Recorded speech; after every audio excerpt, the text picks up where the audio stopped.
하겠습니다. 여러분, 오늘 경에 하나님께 돌아가는 겁니다 라는 제목으로 함께 말씀을 나누도록 하겠습니다. 코로나19 같은 상황에 이 자영업자들 있죠. 특히 소상공인들 같은 분들은 고민이 깊어질 수밖에 없습니다. 이 일을 계속 해야 하나, 이제 결단을 내려야 할 때가 오죠. 계속 밑빠진 독에 이 물붓기 같은 그런 때가 그렇습니다. 조금만 더 버텨보자 하는데 이것이 이제 잘하는 짓인지 모르겠는 때가 이제 오는 거죠. 이러지도 저러지도 못하는 그 난감한 상황이 이제 그런 때죠. 그러나 이런 상황들이 비단 이렇게 사업뿐만 아니라 충분히 우리 삶 전반에 일어날 수 있는 일이에요. 이 상황을 계속 진행해야 되나 말아야 되나. 이 방송 사고 나는데 이거 계속 해야 되나 말아야 되나. 다음 주로 한번 연기해서 온전하게 해야 되나. 굉장히 고민했어요. 이거 연기해야 되나 이 생각도 했거든요. 관계도 그렇죠. 이 관계 계속 유지해야 되나. 데이트 폭력이 있는데 이거 유지해야 되나. 이런 거 있죠. 말아야 되나. 이런 것들이 한둘이 아니에요. 상황이 그런 게 있어요. 사람이 살다 보면.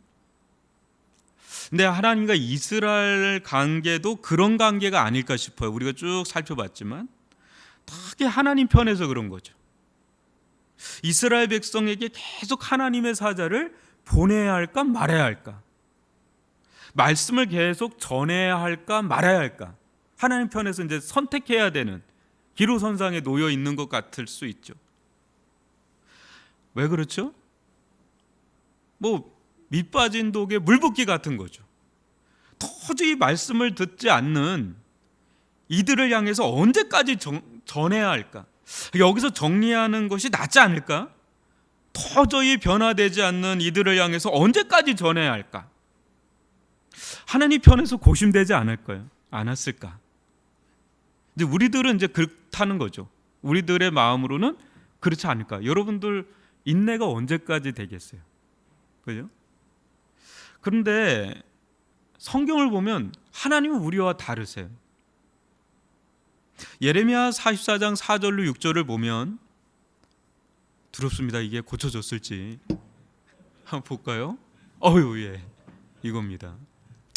교도구를 읽어보겠습니다. 꺼주시죠. 그냥 제가 읽을게요. 읽고 꺼주시고 여러분 성경을 못 피실 거예요. 예레미야 바로. 근데 제가 읽어드릴게요.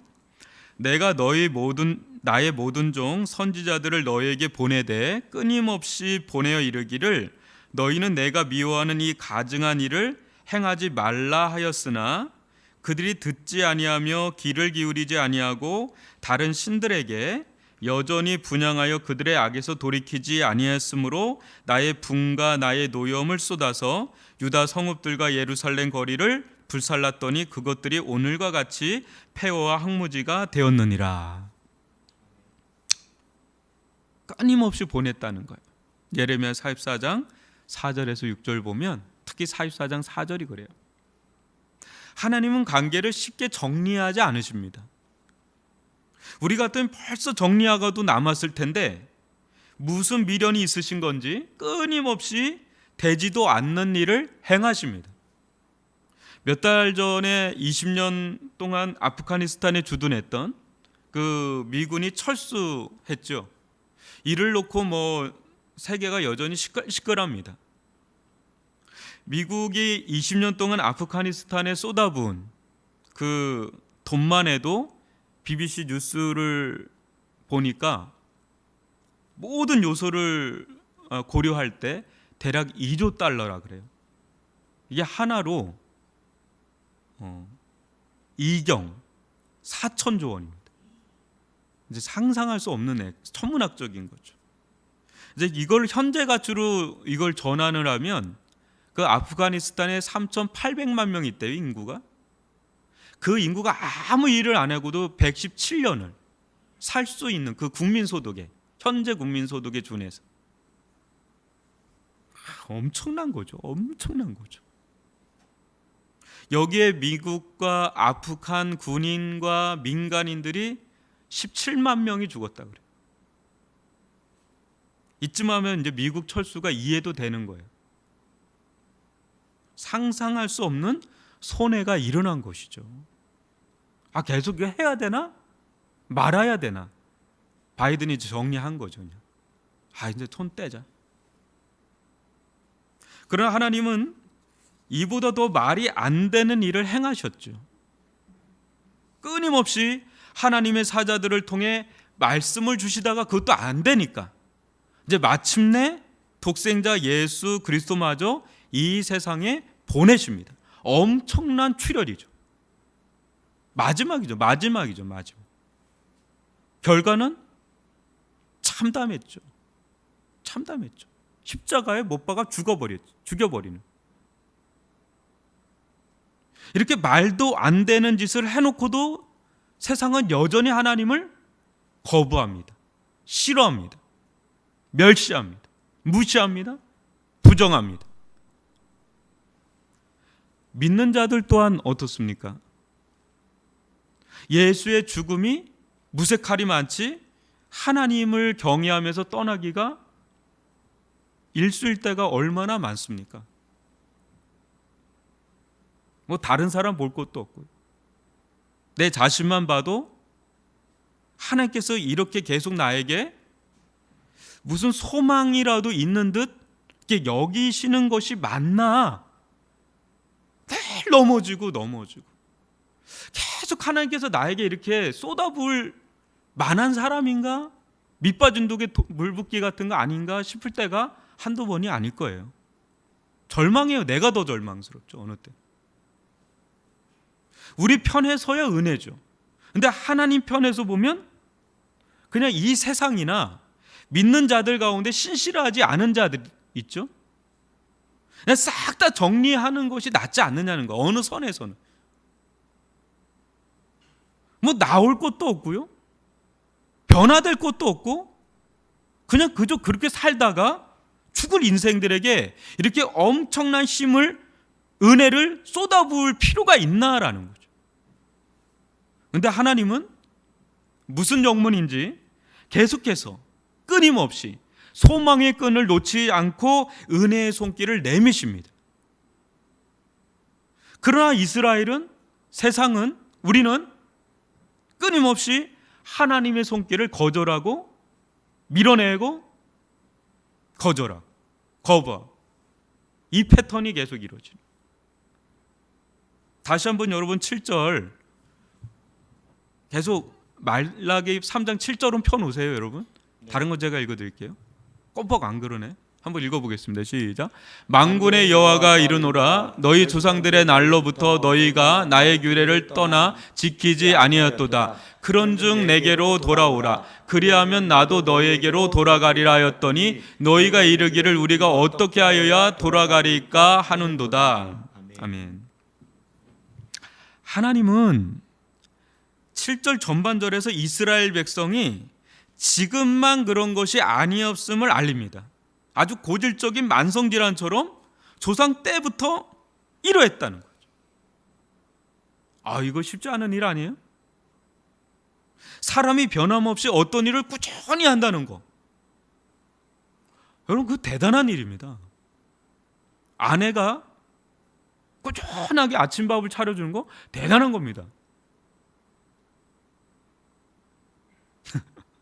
뭔가 꾸준히 하는 건 대단한 거예요. 거기서 일이 나는 거거든요. 어떻게 사람이 매일 똑같이 살 수 있겠습니까? 이거 대단한 거면서요. 또 한편에서는 끔찍해요. 그죠? 매일 똑같은 삶을 살라. 저주도 이런 저주가 없을까요? 그죠? 여러분 그거 그렇게 살 수 있겠어요? 똑같이 살라 매일. 돈 줘도 난 그렇게 못 살 것 같은데. 그런데 이스라엘 백성이 이걸 해냅니다. 이걸 해내요. 뭡니까? 하나님의 말씀을 떠난 삶. 지금 뭐예요? 하나님을 떠나서 제 가운데 사는 삶. 이 삶에 단 한 번도 실증하거나 성공하지 못한 적이 없어요. 지치지 않아요. 계속해서 끊임없이 죄짓고 또 죄짓는 삶을 아주 반복해서 사는 데 있어서는 지치거나 실증을 낸 적이 없어요. 여러분, 이게 이스라엘만 그럴까요? 우리도 마찬가지죠. 죄짓는 거에 실증 내는 적이 있어요? 이제 그건 은혜 받을 때 그런 거예요. 열심히 죄짓습니다. 내일 또 죄짓습니다. 또 죄짓습니다. 아주 변함없이 죄짓습니다. 열심히 죄짓습니다. 하나님을 떠나는 거, 하나님 말씀대로 살지 않는 거에 대해서는 아주 그냥 반복적으로 변함없이 살아갈 수 있는 자들이 바로 우리들. 지금 이스라엘 공동체의 문제는 그래서 뭐라는 거예요? 지금 생긴 문제가 아니라 누적된 문제라는 걸 가르쳐주는 거예요. 누적된 문제다. 하나님께서 지금 그것을 지적하는 건데, 여기서 공동체를 보는 역사 인식이 매우 중요한 거죠. 사람들은 그때만 보는데, 여러분 오늘날 우리가 이렇게 사는 것 갑자기 하늘에 뚝 떨어진 건가요? 아니죠. 오랜 세월 안에 층층이 쌓인 역사 속에 오늘날 우리가 발을 딛고 있는 이 대한민국이라는 나라가 형성된 거예요. 갑자기 지금 우리가 당면하고 있는 이 나라가 갑자기 하늘에 뚝 떨어진 게 아니라는 거죠. 계속해서 쌓인 거죠. 그래서 오늘날 다가온 거예요. 이렇게. 교회도 마찬가지죠. 어느 날 갑자기 하늘에 뚝 떨어진 겁니까? 아니죠. 처음 교회가 태동하게 된 계기, 뿌리가 있죠. 그런 가운데 한 해 한 해 지나오면서 수많은 일들을 겪고 수많은 사람들이 오고 가고 수많은 하나님의 손길들을 거쳐오면서 지금의 교회가 있습니다. 이것을 보통 여러분 뭐라고 부르는지 아세요? 분위기라고 불러요. 분위기. 한 교회의 분위기는 어느 한순간 조성된 것이 아니다라는 거예요. 그 안엔 수많은 일들이 있었고 그런 가운데 하나하나 어떤 분위기가 형성되어져 가는 거죠. 그래서 분위기는 무언의 메시지예요. 침묵 속의 강력한 메시지. 그래서 그 무언의 메시지가 이 공간 안에, 이 공동체 안에 계속 울리고 있는 거예요. 그래서 거기에 노출되면 노출될수록 이 공동체의 사람이 되어갑니다. 나도 모르게 이렇게 동화되어져 가죠. 그래서 교회 처음 가면 상당히 낯설어요. 사람들도 낯설고 교회에서 행해지는 것도 낯설어요. 나는 예전에 교회는 이러지 않았는데 여기는 이러네 하고 낯설어요. 그래서 시간이 지나면 지날수록 그 교회의 어떤 분위기에 점점 젖어듭니다. 그런 가운데 사람들도 알아가고 교회에서 행해지는 것도 알아가죠. 익숙해져 갑니다. 한마디로 서서히 동화되어져 가죠. 그 교회의 사람이 되면서 그래야 거기서 함께 살아갈 수가 있으니까 또. 그래서 어떤 분은 성령은 곧 분위기다 라고 말하는 분이 있어요. 성령은 곧 분위기다. 그런데 한번 보십시오. 이스라엘 나라처럼 분위기가 소장 때부터 지금까지 거의 변함없이 하나님을 떠나서 말씀을 지키지 않는 분위기라면 여러분 어땠을까요? 조상 때부터 지금까지 쭉. 물론 반등하는 때가 있었습니다. 다윗 때 이렇게 가끔 그냥 호세 때 이렇게. 근데 변함없이 이런 분위기에서는 어린아이들도 조상들처럼 그렇게 잘할 공산이 크죠. 신앙도 어디서 처음 배웠느냐가 평생 갑니다. 저는 성경을 체계적으로 가르치고 그리고 배우는 곳에서 처음 신앙생활을 했어요. 너무 감사를 해요. 그런데 기성교회로 나오고 보니까 놀랐어요. 저는 그런 줄 모르는 거죠. 선교단체에서 시작을 했으니까. 성경을 가르치기보다는 대부분 목사님 설교에 의존된 신앙생활을 하더라고요. 성경을 잘 몰라요. 수십 년간을 있어도 성경을 잘 모르시더라고요. 근데 목사님 설교면 곧 하나님 말씀, 아주 좋은 교회의 특징들 중에 하나. 이제 그 정도의 수준에서 신앙생활을 참하게 하시는 거죠. 그나마 이제 선교단체에서 해오던 제자 훈련을 교회 도입한 그런 교회들, 그런 데는 이제 큐티를 강조하니까 성경에 대한 이해도가 좀 더 있긴 하지만 선교단체처럼 그게 체계적으로 배운 데는 한계가 있다라는 거죠. 근데 어떤 분은 이제 기도하는 교회에서 처음 신앙생활을 배웠어요. 그분은 기도가 신앙생활에 굉장히 중요해요. 어떤 분은 봉사와 섬김이 많은 어떤 교회에서 처음 신앙생활을 배웠어요. 그분은 어디를 가든 봉사와 섬김을 굉장히 중요하게 여기는 신앙의 패턴을 가지고 계세요. 무엇이 옳다 그르다가 아니라 교회마다 전통이 있고 문화가 있고 어떤 영적 분위기가 있기 마련이다라는 거죠. 그때 좋은 교회, 건강한 교회, 그런 교회는 모든 것이 균형이 잡혀 있다는 것을 알 수 있습니다. 어느 하나로 치중되지 않고 예배 안에서도 너무 말씀 쪽으로 가는 게 아니라 말씀이면 말씀, 기도면 기도, 찬양이면 찬양, 전반에 걸쳐서 어떤 한쪽에 치우침이 없이 골고루 싹 성장해서 서 있는 그런 게 아주 건강하고 좋은 교회겠죠. 그죠? 교회 내 활동에서도 너무 기도에만 치우친다든지 어떤 게 너무 기도예요.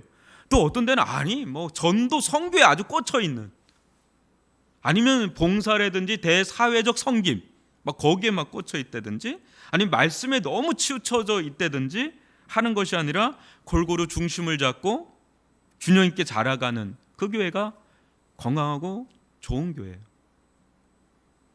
우리 교회가 지향하는 예수가 보이는 교회, 예수를 따르는 교회, 예수 그 이름이 부응하는 교회, 그것은 성경을 보면서 어떤 교회가 예수가 보이는 교회인가, 어떤 교회가 예수를 따르는 교회인가, 어떤 교회가 예수 그 이름이 부응하는 교회인가를 끊임없이 열정을 가지고 이제 한 땀 한 땀 이제 교회가 그 방향으로 나가려고 열정을 갖고 몸부림을 치고 글로 가려고 하는 그런 교회를 말합니다, 여러분. 그래서 여러분들에게 성경신학 스터디 바이블을 소개한 거예요. 끊임없이 성경 안에서 예수가 보이는 교회, 예수를 따르는 교회, 예수 그 이름이 부응하는 교회가 뭘까? 그걸 계속해서 해보자는 거죠. 왔어요. 우리 교회는 아예 초신자들로만 이렇게 해서 시작된 교회가 아닙니다. 다양한 신앙의 이력을 가진 그런 분들이 모인 교회예요. 그래서 저마다 자기 색깔이 있죠. 신앙의 구력이 내가 10년, 20년, 30년, 50년, 한 80년 된 분도 있고, 이런 이들이 세운 교회이기 때문에 아직까지 우리 교회 고유의 색깔이 잡히지는 않은 것 같아요. 제가 볼 때는 위례중앙교회 하면 딱 어떤 교회, 저는 이름을 좀 바꾸고 싶거든요. 예수길교회로 딱 이름이 보여주잖아요. 딱 예수길교회. 이 색깔이 났으면 좋겠다, 이 색깔이 나타났으면 좋겠다. 시간이 흐를수록 이제 스케치가 되고 색감이 이제 덧입혀지면서 어떤 그림이 나오겠죠. 4년밖에 안 된 교회니까. 근데 어떤 그림이 나올까요? 이제 한참 흘러서 그때는 어떤 그림이 나올까요? 한참 시간이 흐르고 흘러서 오시는 분들은 그 분위기에 쉽게 아마 금방 동화가 될 거예요. 이 교회는 이런 교회구나. 어떤 분위기가 형성이 되니까. 그러나 지금 우리가 맞이하는 이 시기는 부지런히 이제 기초 작업을 하는 시기이기 때문에 다음 세대를 바라보면서 우리는 매우 중요한 시기를 스케치를 하고 있는, 기초 작업을 하고 있는 매우 중요한 시간이죠. 10년, 20년 다음 세대에게 우리가 뭘 유산으로 남겨놓을 것인가 굉장히 내다보면서. 왜요? 우리의 이 모습이요 큰적으로 다 남아있어요. 그렇기 때문에 조상이란 말이죠. 개척자잖아요. 그죠? 여기 지금 이 세대는 개척 세대예요. 그죠? 4년밖에 안 돼. 그러니까 우리의 이 모습이 고스란히 흔적으로 남아 있어요. 그래서 어떤 걸 물려줄 거냐? 남아 있어요. 하나님께서 이스라엘 백성에게 말라기 선지자를 통해 주시는 메시지는 크게 하나라고 보시면 됩니다. 그것이 무엇인지 다시 한번 7절을 보겠습니다. 시작.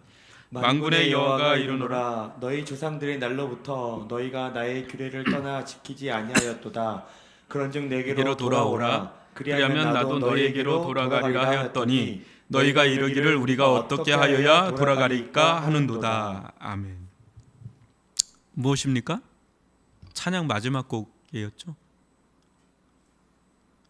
한마디로 말하면 말라기의 핵심이에요. 하나님께 돌아오라는 거죠. 하나님께 돌아오라. 그리하면 나도 너희에게 돌아가리라. 하나님은 이 시대에 다양한 선지자들을 보내서 하나님께 돌아오는 길을 친절하게 말씀해 주셨어요. 지금 우리가 말라기만 하지만 스가랴서, 학개서 이 당대예요. 느헤미야서, 에스라서 그게 같은 때의 소선지서예요. 여러분 학개서를 보셨나요? 가을에 학개서를 하려고 그러는데 학개서나 스가랴서를 통해서는 성전 재건이 하나님께 돌아오는 길이었어요. 에스라나 느헤미야를 통해서는 뭐예요? 성벽 재건과 율법을 가르쳐 지키게 하는 거. 그게 하나님께 돌아오는 길이었어요. 지금 말라기 선지자를 통해서는 뭐예요? 성전에서 드려지는 제사에 합당한 예물을 드리는 그것이 하나님께 돌아오는 거예요. 좀 다르죠. 이제 방향이 다른데 이게 종합적인 거예요. 근데 이 모든 선지자의 기본적인 특징이 있단 말이죠. 공통점이 있어요. 비슷한 시대에 활동한 선지자들이었기 때문에 그 시대 이스라엘 백성의 상태가 비슷하게 반영되어 나옵니다. 뭘까요? 아까 타겟은 좀 다르지만 백성은 똑같아요. 그러다 보니까 공통된 어떤 백성의 상태가 있어요. 뭘까요? 성전 재건, 성벽 재건, 율법을 가르치거나 지키는 것, 합당한 제사, 예배 드리는 이 모든 것에 이스라엘 백성의 상태가 나타나요. 뭐죠? 하나님 경외함이 없다 그랬잖아요. 그거는 뭐예요? 그 속에 하나님을 향해서 별로 마음이 없어요. 하나님을 향해서 마음이 별로 없어요. 별로 없으면 여러분 누구에 대해서 마음이 별로 없으면 어떻게 해요? 그냥 신경 안 쓰죠. 그거예요, 여러분. 그게 핵심이에요. 이유는 다양합니다. 너무나 힘든 바벨론 포로기를 지났죠. 지칠 대로 지쳐 있었죠. 설상가상 젖과 꿀이 흐르는 제2의 출애굽이라고 하는 바벨론 포로기한을 해서 땅에 이 약속의 땅에 오면 나아질 줄 알았거든요. 그런 사람이 살지 않은 지 70년이 넘은 황폐해질 대로 황폐해진 그 땅 살아도 이방 족속들이 강력하게 진을 치고 모든 힘을 가지고 있는 상황에서 이들은 바벨론에서만도 못한 삶으로 전락해요. 가난, 궁핍, 외세의 압력에 시달리면서 살아가니 하루하루 살아가기가 벅찼던 거예요.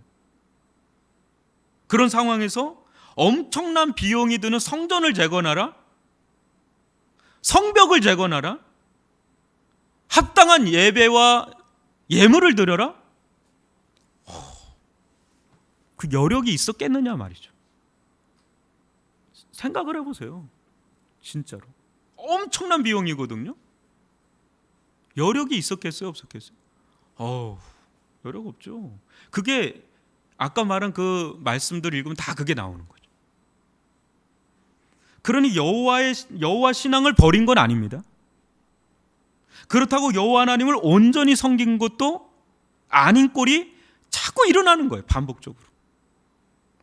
이 속에 하나님께 야속한 마음이 한껏 부풀어 있었던 거예요. 부해가 난 거예요. 하나님을 향해서. 주께서 어떻게 우리를 사랑하셨습니까? 하나님 정말 우리 사랑하는 건 맞아요?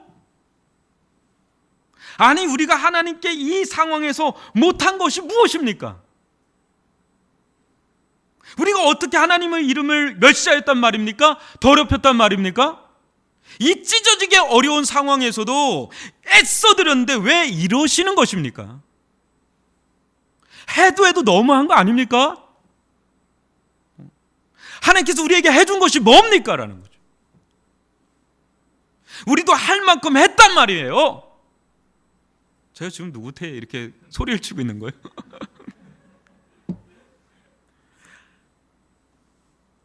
하나님, 우리도 힘들어요. 하나님만 힘든 게 아니라 우리도 힘들어요. 이 정도면 됐잖아요. 무슨 좋은 일이 있다고 이 이상 합니까 우리가? 뭐 좋은 일이라도 해야지 뭔가 헌금을 하고 헌신을 하고 섬기지. 하나님 정의의 하나님 맞습니까? 공의의 하나님 공평하지 않으면 맞습니까? 더 이상 어떻게 해야 돌아간다는 것입니까? 항변하고 논쟁하는 말이 나오는 겁니다. 좀 이해가죠? 이렇게 좀 리얼하게 했나요? 이해가죠? 그럼 그 다음 장. 사랑하는 성도 여러분, 이 속에 무엇이 있는지 아십니까? 이렇게 항변하고 논쟁하는 이 속에 무엇이 있을까요? 이스라엘 백성 안에? 영적인 무력감, 상실감이 있습니다. 하나님에 대한 그 어떤 기대도 신뢰도 할 수 없는 상황이에요. 마음이 이게 다 놓은 거예요. 이렇게. 그 자연은 어때요? 예배도, 예배드릴 예물도, 성전에 섬기는 모든 섬김도 등한히 여기고, 심지어는 그 번거롭기까지 하는 거예요. 안 할 수는 없고 그냥 꾸역꾸역 그냥 하는 거예요. 안 하자니 그것도 아니고 하자니 또 마음에 힘도 없고. 그러니 부적당한 예물까지 드리는 뭐 눈먼 거 뭐 이런 저는 거 이런 걸 드리는 지경까지 이른 거예요. 대신에 눈이 떠졌어요. 세상살이가 아주 더 크고 굽선무인 것처럼 여겨지는 거예요. 그게 학개서예요. 학개서를 반드시 해야 됩니다. 또 이게 짝을 이뤄요. 우선순위의 변경이 오는 거죠. 먹고 살아야 되니까. 하나님께 별로 기대할 것도 없기 때문에 뭐 하나님 살아 계신지 역사하시는지 그건 잘 모르겠어요. 일단 각자 도생이야. 일단 먹고 살아야 되는 거죠. 이제 바쁜 거죠. 거기에 막 열을 내는 거죠. 주변을 보니까 이제 이렇게 살아서는 안 되겠거든. 악순환에 그러면서 반복이 되는 거죠. 그렇다고 되는 것도 아니고 또 하나님께는 얻어맞고 또 안 되고 뭐 계속 이렇게 악순환 반복. 하나님 계속 이렇게 막 말씀하시고 이들은 그렇게 안 되고 또 이쪽으로 가고 막 이게 되는 거예요. 이 하나님은 너희도 가는 길 멈춰 그래요. 그리고 계속해서 외치는 거예요. 돌아오라고. 돌아오라고. 실제 이스라엘 백성이 이 지경이 된 것은 하나님 때문입니까? 아니면 이스라엘 자신 때문입니까?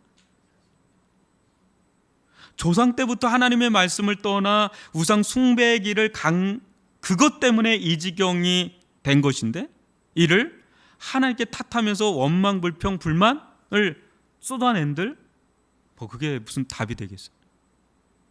만약 하나님께서 우상 숭배의 길을 조상 때부터 쭉 그 길을 가는데도 만사형통하게 진짜 잘한다 하면 그분이 정말 하나님이실까요?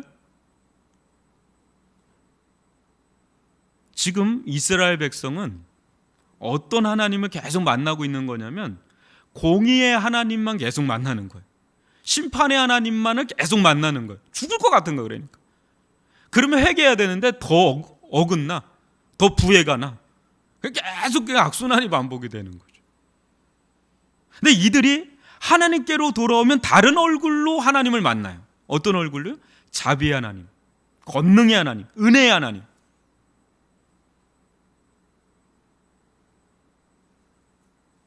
그 하나님을 만나야 되는데 지금 다른 하나님을 만나니까 지금 굉장한 논쟁을 되는 거예요. 싸우는 거 계속. 하나님 밀리나요? 절대 안 밀리죠. 사는 성도 여러분, 우리 모두 온전하다거나 완전하지 않습니다. 그죠? 그러게 우리는 하나님을 탓하기에 앞서서 자신을 돌아보고 어떤 점에서 하나님께 더 돌아가고 돌아가야 할지 깨닫는 자들이 되기를 바랍니다. 때때로 저나 여러분들은 하나님을 부당하게 요구하시는 그런 분으로 여기실지 모르겠어요. 하나님께서 지금 우리 형편은 아시고 저런 말씀하시는 건가라는 거죠. 너무 힘들다. 너무 버겁다. 난 그런 힘도 없는데 왜 자꾸 저 말씀 주시지? 난 그럴 힘도 없는데. 날 너무 모르시는 거 아니에요? 속상하고 막 서운하고 섭섭하고. 좀 나아져야지 좀 뭐 이렇게 뭐래도 이렇게 할 텐데. 그때 여러분 찬찬히 한번 생각해 보십시오. 그런 상황, 형편 정말 하나님께서 우리를 골탕 먹이려고 생고생 시키려고 그러시는 건지, 아님 저나 여러분이 하나님 앞에 그릇된 길을 감으로 연단과 훈련 속에 들어간 것인지 잘 한번 생각해 보시라는 거예요. 하나님을 탓하지 마시고 잘 한번 그런 단초를 내가 제공한 건 아닌지를 돌아보시라는 거죠. 아프죠, 뭐 힘들지. 인정하는 게 얼마나 힘들어요. 근데 정신 차리고 잘 생각해 보시면 대부분이 우리들의 불찰로 이루어진 일들임을 알 수 있을 겁니다. 그럼에도 상황이 너무 힘들다 보니까 영적인 무력감이 오는 거예요. 상실감이 오는 거예요. 그게 잔뜩 쌓여. 어떤 기대도 없는 거예요. 그냥 하나님에 대해서. 그냥 기대도 뭐 신뢰도 없어요, 이제. 그렇다고 예배 자리나 교회를 등지겠다는 건 아니에요, 또. 삐졌다고 막 부해가 난다고 해서 교회를 떠나거나 뭐 예배 자리 온 거예요. 근데 별 기대가 없어요. 그냥 왔나 보다 하고 또 그날이 그날이지 뭐. 내 인생이 그렇지 뭐. 이렇게 가는 거죠.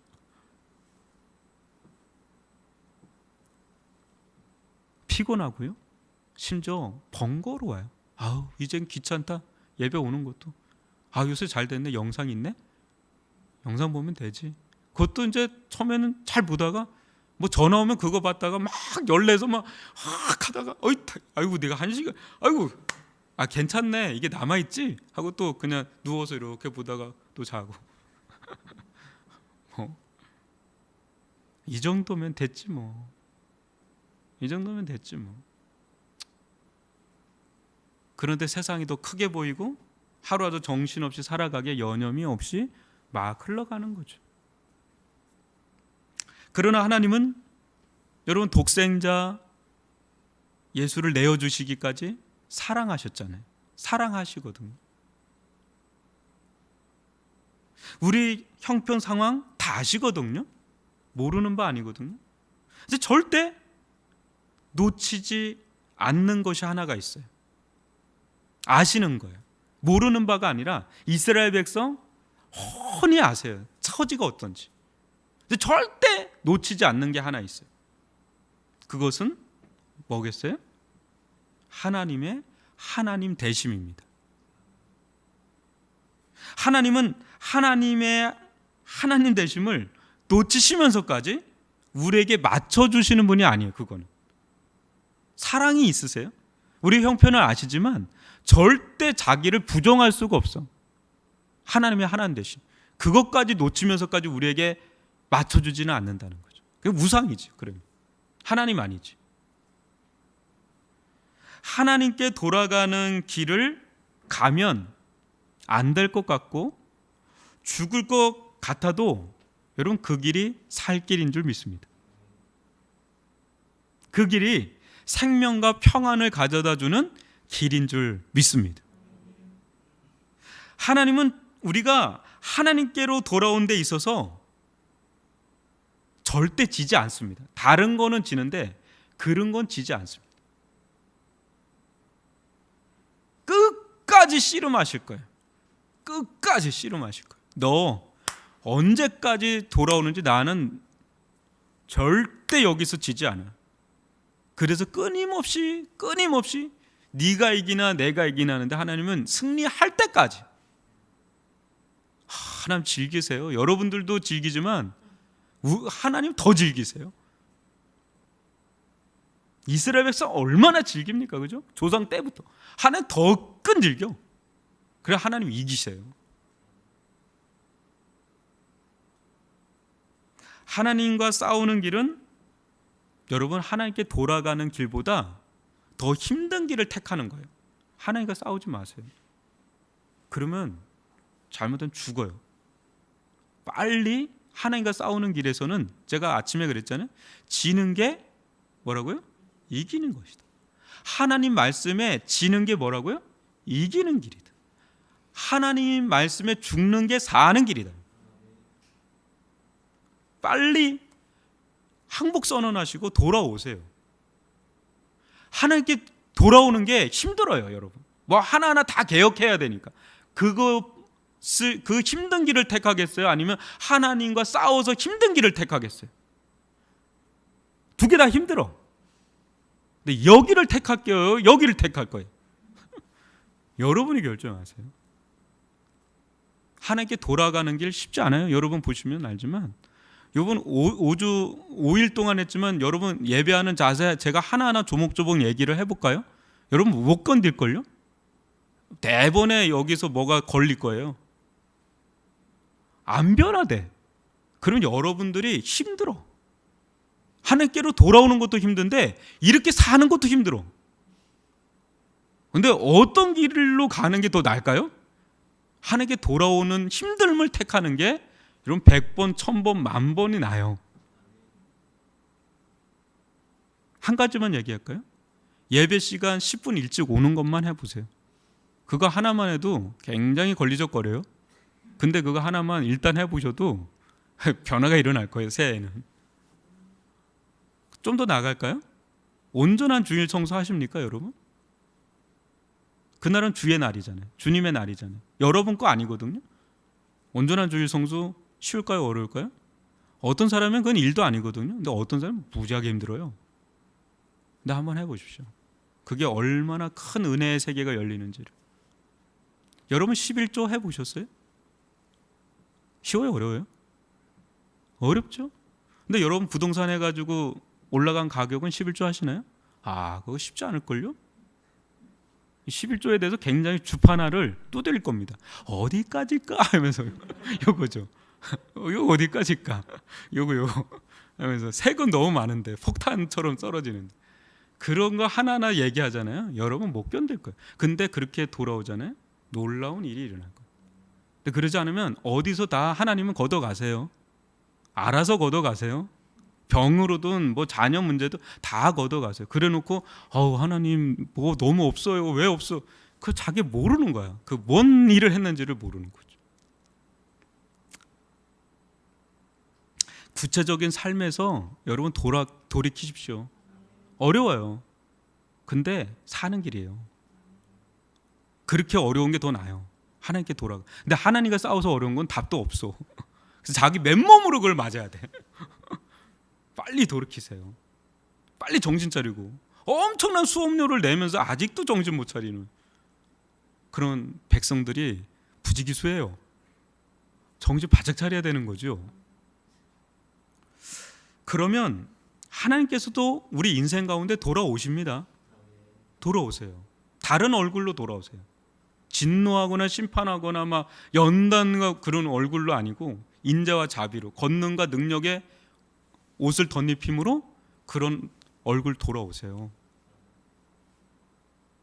그때 하나님을 섬긴다는 것이 교회를 섬긴다는 것이 얼마나 흥분되는 일인지 얼마나 감동이 되고 감사가 되고 영광이 되는지 놀라워. 내가 이렇게 교회에서 섬기는 게 너무너무 행복해요. 전 그런 성도들을 알거든요. 미치겠대요. 이 코로나 속에서도. 우리 교회 아니고 다른 교회 있어요. 한번 초청하려고 제가 하고 있어요. 2월 달에. 지금 계속 타진하고 있거든요. 놀라워요, 여러분. 미치겠대요. 목사님 미치겠어요. 막 열려진다는 거죠. 엄청 바쁩니다. 엄청 바쁜데 엄청 섬깁니다. 우리 교회는 한 번에 큰 아픔을 겪은 공동체죠. 저도 그런 경험이 있는데, 이런 때는 하나님에 대해서도 교회에 대해서도 목회자나 성도에 대해서도 아주 진절머리가 납니다. 해서 이거를 겪잖아요. 그럼 아무런 기대와 소망, 그런 신뢰가 안 생겨요. 나도 모르게 그렇게 돼요. 그래도 신앙이 뭐 없는 건 아닙니다. 근데 그렇게 교회에 대해서 별 기대가 그렇게 안 가는 거예요. 왜 안 가요? 이거 회복하는데 엄청 시간이 걸려요.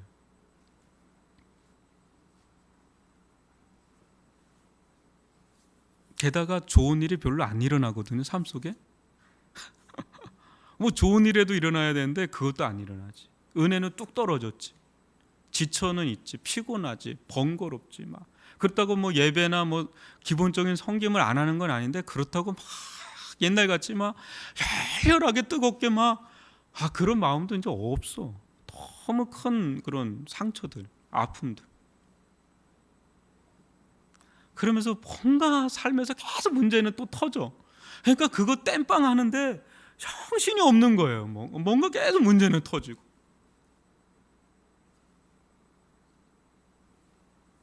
여러분, 왜 그럴까요?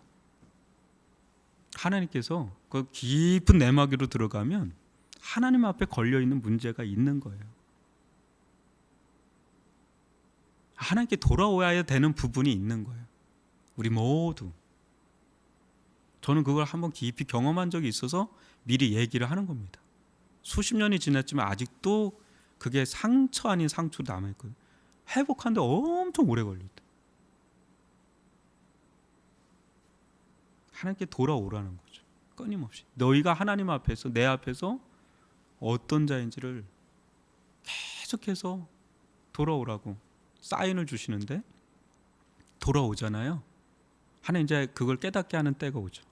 여기서 내가 잘못된 부분이 있었구나. 우리가 뭔가 잘못된 부분이 있었구나. 돌아오잖아요. 돌아오면 놀라운 회복이 있어요. 근데 저는 우리 위례중앙교회가 정말 신기하게도 놀랍고 기도도 되고 그래요. 왜냐하면 저는 제 목회 여정에서 몇 번 그런 경우를 보고 하면서 회복된 교회를 본 적은 솔직히 없어요. 한 번 교회에서 은혜가 떠나니까 진짜 회복이 안 되더라고요. 근데 이 교회는 아주 독특해요. 그래서 뭔가 하나님의 만지심이 있고 인도하심이 있고, 이게 뭔가 그래도 또 세워지고 하는 게 있단 말이죠. 그래서 우리들 가운데, 여러분 한 사람 한 사람들 가운데 하나님 만지시고 있는 거예요.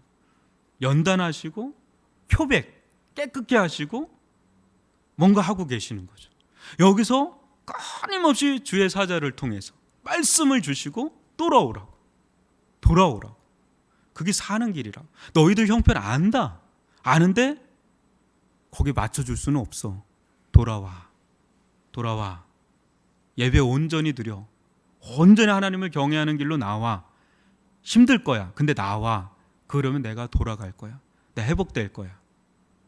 그런 거죠, 계속. 여러분, 정신 바짝 차리십시오. 그리고 하나님께 온전히 돌아오십시오. 삶의 전반에 개혁의 역사가 일어나야 되고. 여러분, 코로나는 엎친 데 덮친 격으로 더 우리의 연약한 부분을 확 부각시켰다 그랬잖아요.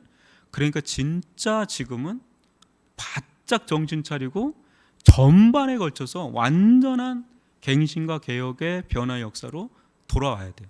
근데 그러면 풍성한 은혜의 시절을 이 혹한기에도 맞이할 수 있다는 소망을 다시 한번 품을 수 있기를 바랍니다. 하나님에 대한 기대, 하나님에 대한 소망, 하나님을 향한 신뢰, 여러분 그 손을 놓지 마세요. 저는 많은 그 임종을 지켜보면서 손을 놓는 분들을 봤어요. 그때 끝나더라고요. 손을 놓지 마세요. 그럼 영적인 죽음이 와요. 그래도 하나님은 우리에게 소망을 품고 계시기에 끊임없이 절대 포기하지 않고 끊임없이 말씀을 보내신다는 거. 그건 사인이에요. 널 사랑한다고. 돌아오라고. 그럼 내가 돌아갈 거라고. 그런 은혜로 이 경고의 말씀 말라기서를 주시는 줄 믿습니다. 하나님께 온전히 돌이키는 그런 믿음의 삶을 다시 한번 여러분 용기를 내시고 다시 한번 일어나십시오. 힘들죠. 다시 한번 그래도 일어나십시오. 그리고 우리 다시 한번 하는 은혜를 베풀어 달라고. 다시 한번 그 부흥의 그 시절로 돌아갈 수 있는 힘을 달라고. 한번 주님 앞에 나아가는 저와 여러분이 되기를 축원합니다. 오늘은 좀 설교가 길었습니다. 그러나